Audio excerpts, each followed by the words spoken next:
formas como nos relacionamos con nuestro entorno, en especial con el medio ambiente. Desde Ecoprácticas ustedes también han venido realizando una serie de trabajos alertando sobre esto. Sí, sí, efectivamente, uno de los pulmones más importantes de la ciudad de Caracas y además un amortiguador del calor, de limpiar el aire, de tener una estabilidad atmosférica más o menos, es el Parque El Ávila, que está bajo mucha presión.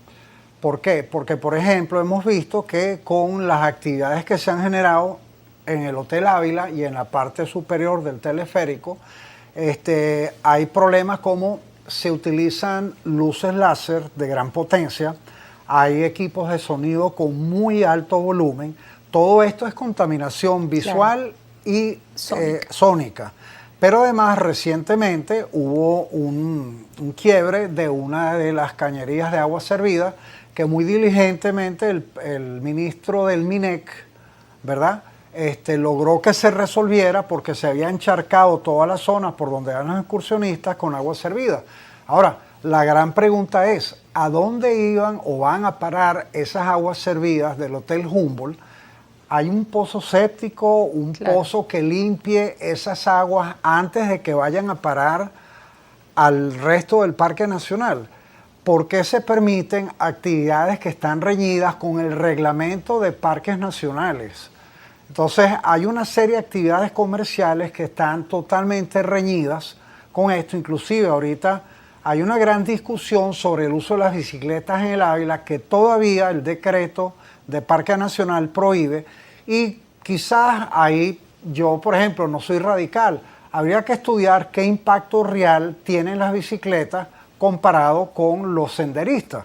Claro. Ahora, el problema que hemos descubierto es que algunos grupos de ciclistas han deforestado para hacer las trochas más anchas y hacer saltos, y están interviniendo. ¿En qué áreas del Parque Nacional El Ávila se ha visto esta denuncia? ¿En qué partes del Parque Nacional El Ávila? Bueno, mira, tú puedes ver, por ejemplo, ciclistas subiendo por San Bernardino, como quien sube para la Cruz del Ávila. Sí. Estamos viendo que suben bicicletas hasta en los carritos de teleférico. Vemos vehículos rústicos porque hay un estilo de bicicleta, se llama downhill, donde la gente va a toda velocidad. Ha habido atropellamientos, ¿verdad?, de algunos senderistas por parte de ciclistas. Entonces hay que poner un orden. Claro, entonces, porque son senderos, digamos, más estrechos. Claro.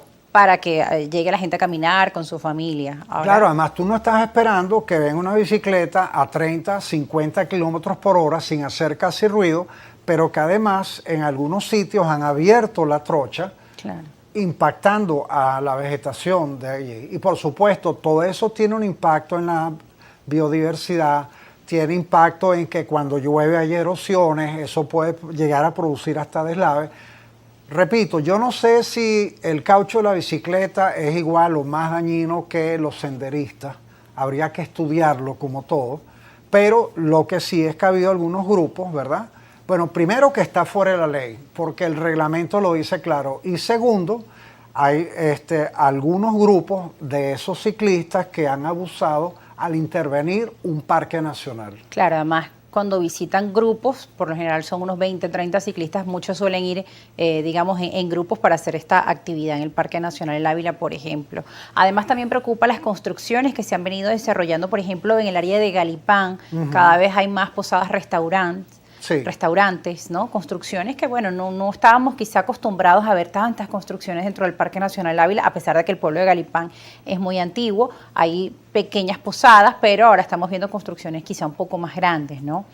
Bueno, fíjate, allí hay que hacer justicia porque, fíjate, la primera intervención de un grupo económico que se hizo en El Ávila fue justamente una casa privada que se hizo en los años 80, que pertenecía a unos empresarios de mucho poder que compraron lo que se llama una bienhechuría. Yo te compro el ranchito y yo ahí hago lo que yo quiero.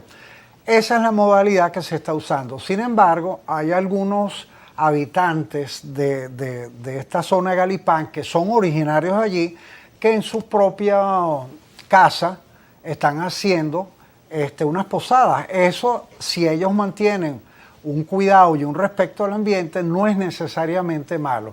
problema es que estamos viendo vehículos rústicos con equipos de música hasta las 3 o 4 de la mañana que tampoco dejan dormir a los otros turistas, ¿verdad? Aparte que en algunos casos pues se meten fuera de la ruta, hacen rutas nuevas, está generando muchos problemas. Ahora, hay que como saber quién abrió la posada. ¿Es alguien de fuera de la comunidad o es alguien que en su propio espacio ancestral, porque hay varias generaciones allí que han vivido, puede hacerlo y tener una vida decente, siempre y cuando esa posada cumpla con las normas de sustentabilidad? Ahora bien, Fernando, el tiempo se nos acaba, nos indican de producción, pero antes de que se nos vaya, pues quisiera preguntarte recomendaciones generales para cuidar nuestro medio ambiente en nuestro país Venezuela, ante esos llamados que hemos visto de las Naciones Unidas, de que hay que tomar acciones urgentes, contundentes, tomarlas ahora. ¿Qué podemos hacer nosotros como ciudadanos, más allá de los gobiernos, el papel del ciudadano? Bueno, empezar por ejemplo, elegir gobiernos que tengan en su programa el aspecto ambiental. Votar por esa gente. Segundo, reciclar, reusar, las 3 R, ¿verdad? Reducir, reusar y reciclar. Somos millones de personas que si cada uno recicla, reusa y reduce su consumo, vamos a poder ayudar. Exigirle a los gobiernos de turno que hagan lo que tienen que hacer, participar, ¿verdad? Usted puede sembrar un árbol ahí donde vive o varios árboles. Usted puede impedir que las alcaldías y gobernadores talen los árboles en la ciudad, con lo cual el clima de su ciudad y la calidad del aire de su ciudad empeoran.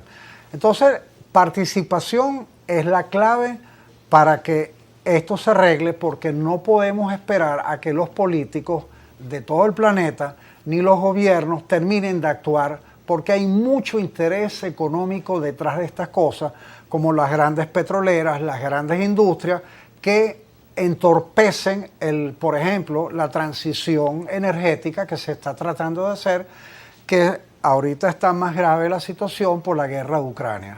Claro, ahora, Fernando, en este mundo con tantas complicaciones, por ejemplo, este conflicto entre Ucrania y Rusia, que ha generado también tanta alarma, la pandemia, pues muchas veces el tema del cambio climático pasa quizá como a una segunda página cuando